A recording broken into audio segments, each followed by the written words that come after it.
Zero's condition continued to improve. Stanley slowly peeled an onion. He liked eating them one layer at a time. The water hole was now almost as large as the holes he had dug at Camp Green Lake. It contained almost 2 feet of murky water. Stanley had dug it all himself. Zero had offered to help, but Stanley thought it better for Zero to save his strength.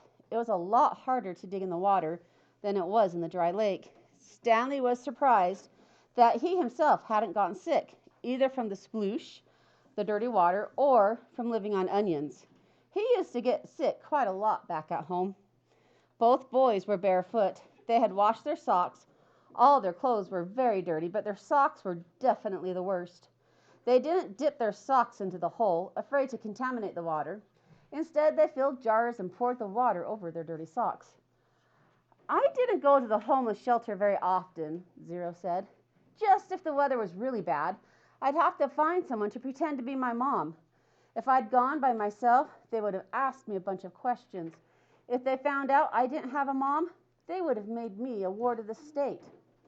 What's a ward of the state? Zero smiled. I don't know, but I didn't like the sound of it. Stanley remembered Mr. Pendensky telling the warden that Zero was a ward of the state. He wondered if Zero knew he'd become one. I liked sleeping outside, said Zero. I used to pretend I was a Cub Scout. I always wanted to be a Cub Scout. I'd see them at the park in their blue uniforms. I was never a Cub Scout, said Stanley. I wasn't good at social stuff like that. Kids made fun of me because I was fat. I liked the blue uniforms, said Zero. Maybe I wouldn't have liked being a Cub Scout. Stanley shrugged one shoulder. My mother was once a Girl Scout, said Zero. I thought you said you didn't have a mother. Everyone has a mother. Well, yeah, I know that. She said she once won a prize for selling the most Girl Scout cookies, said Zero. She was real proud of that. Stanley peeled off another layer of his onion. We always took what we needed, Zero said. When I was little, I didn't even know it was stealing. I don't remember when I found out, but we just took what we needed, never more. So when I saw the shoes on display in the shelter, I just reached in the glass case and took them. Clyde Livingston's shoes? Asked Stanley. I didn't know they were his. I just thought they were somebody's old shoes. It was better to take someone's old shoes, I thought, than steal a pair of new ones. I didn't know they were famous. There was a sign, of course. I couldn't read it. Then the next thing I know, everyone's making this big deal about how the shoes are missing. It was kind of funny in a way. The whole place is going crazy. There I was, wearing the shoes, and everyone's running around saying, "What happened to the shoes? The shoes are gone." I just walked out the door. No one noticed me. When I got outside, I ran around the corner and immediately took off the shoes. I put them on top of a parked car. I remembered they smelled really bad. Yeah, those were them, said Stanley. Did they fit you? Pretty much. Stanley remembered being surprised at Clyde Livingston's small shoe size. Stanley's shoes were bigger. Clyde Livingston had small, quick feet. Stanley's feet were big and slow. I should have just kept them, said Zero. I'd already made it out of the shelter and everything. I ended up getting arrested the next day when I tried to walk out of a shoe store with a new pair of sneakers. If I had just kept those old smelly sneakers, then neither of us would be here right now. Chapter 42. Zero became strong enough to help dig the hole. When he finished, it was over 6 feet deep. He filled the bottom with rocks to help separate the water from the dirt. He was still the best hole digger around. That's the last hole I will ever dig, he declared, throwing down the shovel. Stanley smiled. He wished it were true. But he knew they had no choice but to eventually return to Camp Green Lake. They couldn't live on onions forever. They had been completely around Big Thumb. It was like a giant sundial. They followed the shade. They were able to see out in all directions. There was no place to go. The mountain was surrounded by desert. Zero stared at Big Thumb. It must have a hole in it, he said, filled with water. You think? Where else would the water be coming from? Zero asked. Water doesn't run uphill. Stanley bit into an onion. It didn't burn his eyes or nose, and in fact, he no longer noticed a particularly strong taste. He remembered when he had first carried Zero up the hill how the air had smelt bitter. It was a smell of thousands of onions growing, rotting, and sprouting. Now he didn't smell a thing. How many onions do you think we've eaten? He asked. Zero shrugged. I don't even know how long we've been here.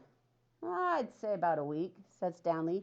And we probably eat about 20 onions a day, so that's 280 onions, said Zero. Stanley smiled. I bet we really stink. 2 nights later, Stanley lay awake staring up at the star-filled sky. He was too happy to fall asleep. He knew he had no reason to be happy. He had heard or read somewhere that right before a person freezes to death, he suddenly feels nice and warm. He wondered if perhaps he was experiencing something like that. It occurred to him that he couldn't remember the last time he felt happiness. It wasn't just being sent to Camp Green Lake that had made his life miserable. Before that, he'd been unhappy at school where he had no friends, and bullies like Derek Doone picked on him. No one liked him, and the truth was, he didn't especially like himself. He liked himself now. He wondered if he was delirious. He looked over at Zero sleeping near him. Zero's face was lit in the starlight, and there was a flower petal in front of his nose that moved back and forth as he breathed. It reminded Stanley of something out of a cartoon. Zero breathed in, and the petal was drawn up, almost touching his nose. Zero breathed out, and the petal moved towards his chin. It stayed on Zero's face for an amazingly long time before fluttering off to the side. Stanley considered placing it back in front of Zero's nose, but it wouldn't be the same. It seemed like Zero had lived at Camp Green Lake forever, but as Stanley thought about it now, he realized that Zero must have gotten there no more than a month or two before him. Zero was actually arrested a day later, but Stanley's trial kept getting delayed because of baseball. He remembered what Zero had said a few days before. If Zero had just kept those shoes, neither of them would be here right now. As Stanley stared at the glittering night sky, he thought there was no place he would rather be. He was glad Zero put the shoes on the parked car. He was glad they fell from the overpass and hit him on the head. When the shoes first fell from the sky, he remembered thinking that destiny had struck him. Now he thought so again. It was more than a coincidence. It had to be destiny. Maybe they wouldn't have to return to Camp Green Lake, he thought. Maybe they could make it past the camp, then follow the dirt road back to civilization. They could fill the sack with onions and the 3 jars with water. He had his canteen as well. They could refill their jars and canteen at the camp. Maybe sneak into the kitchen and get some food. He doubted any counselors were still on guard. Everyone had to think they were dead. Buzzard food. It would mean living the rest of his life as a fugitive. The police would always be after him. At least he could call his parents and tell them he was still alive, but he couldn't go visit them in case the police were watching the apartment. Although, if everyone thought he was dead, they wouldn't bother to watch the apartment. He would have to somehow get a new identity. Now, I'm really thinking crazy, he thought. He wondered if a crazy person wonders if he's crazy. But even as he thought this, an even crazier idea kept popping into his head. He knew it was too crazy to even consider. Still, if he was going to be a fugitive for the rest of his life, it would help to have some money, perhaps a treasure chest full of money.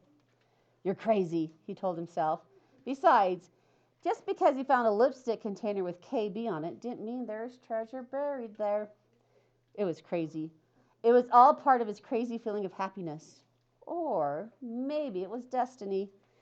He reached over and shook Zero's arm. Hey, Zero, he whispered. Huh? Zero muttered. Zero, wake up. What? Zero raised up his head. What is it? You want to dig one more hole? Stanley asked him.